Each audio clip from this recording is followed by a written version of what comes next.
Hi everyone! In today's video, I'll be showing you how I drew this giraffe using colored pencils. Now for this drawing, the color pencils I'm using is the Derwent Lightfast Colored Pencil set of 72, and I'm using Prime Art hot press watercolor paper, size A4 300 GSM. So for my initial sketch, I'm starting off using a Staedtler HB graphite pencil, and I'm just getting the proportions of the drawing down and just indicating the area, the entire drawing, and getting the nose, eyes, all the proportions correct and the placement of everything correctly. So once I have the initial drawing, I am going to go through with an eraser and lighten the entire sketch. I'm also marking off the areas with the patterns on the fur so that when I come to the color pencils, I can find them easily and I'm not going to take too long in finding them. That's why it's very important to have your initial sketch to be as accurate as possible and the proportions to be 100%. Now that I've lightened the drawing, I'm just going through with an airbrush and I'm using the Rowney Artist Acrylic inks. I've just mixed a blue and a white to get a sky blue pastel sort of a blue color for the background. The reason why I'm using the airbrush for the background is just a quicker way to get the background covered than using color pencil, although you can do it with the color pencil, but it'll take much longer. And you can obviously use a color pencil and you can blend with odorless mineral spirits and you can get it smoothened out, but it's much faster using the airbrush, and I'm using the hairdryer to dry in between layers. So now that I'm getting into the drawing, I'm starting off with a black color and the darker colors, and I'm getting the eye done. In all my drawings and paintings of animals, I always start off with the eyes. So I'm just getting the eye done, and you can see I'm just putting in the highlighted areas of the eyes with some blue, because remember you need to incorporate that blue in the background of the environment in which the animal is into the drawing. Remember, some of that color will be reflecting on the fur or of the animal or in the eyes. And for example, the eyes are shiny, so there's some of that color will be reflecting on the eyes as well. That's why I've used some of the blue in the eyes so that we have that color. So it just brings everything together. So now I'm working section by section. You can see I did indicate certain areas. I put in the darker colors, the black in certain areas just to identify the darker areas. But I am working section by section and getting the colors in. I'm not too worried about the exact colors I'm using. I usually have a piece of scrap paper beside me when I'm working. So if I'm looking for a brown, I will just look at my reference photos, see more or less what color brown I need, pick up a pencil, do a little swatch of it and see if that's the color I need and start drawing with it. If it goes onto paper and it doesn't look good, I just take another pencil and do the same thing, and it carry on that way until I get the colors that I need, and I just mix them on the paper as well. I layer them in and I end up achieving the colors that I'm looking for.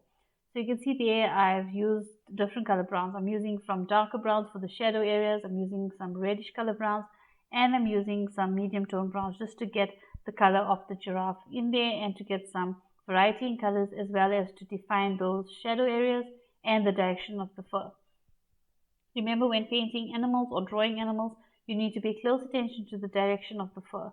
The direction is very important, as well as the shadows and the lighter areas and the highlights of the fur.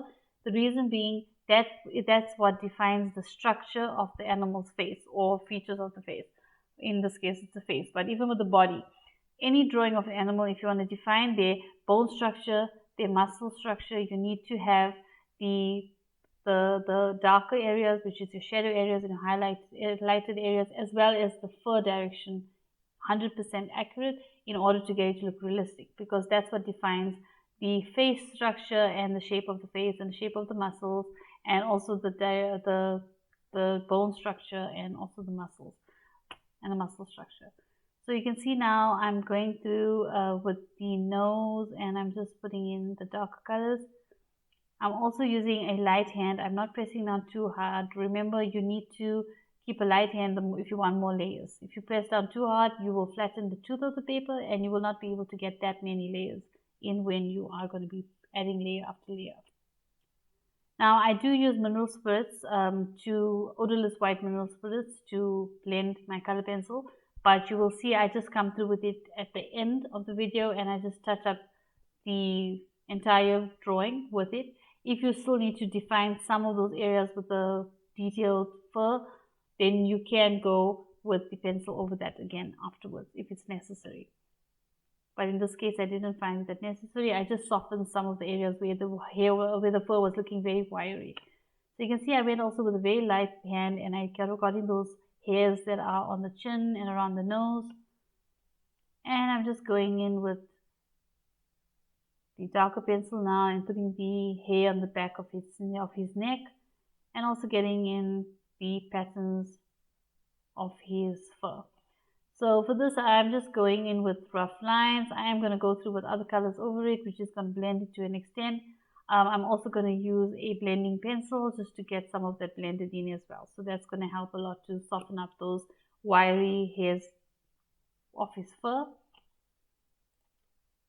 Now for blending, you could use the blending pencil. In this case, it's the Lyra Splendid Blender pencil, or you can use odorless mineral spirits to blend your color pencil and remove any harsh lines or get the colors blended together. It helps a lot. So that's what you'll see me doing now, just quickly touching over certain areas that I want to be blended. So I guess that's it for this video. Thank you so much for watching. If you've enjoyed this video, don't forget to like and share, and don't forget to subscribe. Till the next one, bye.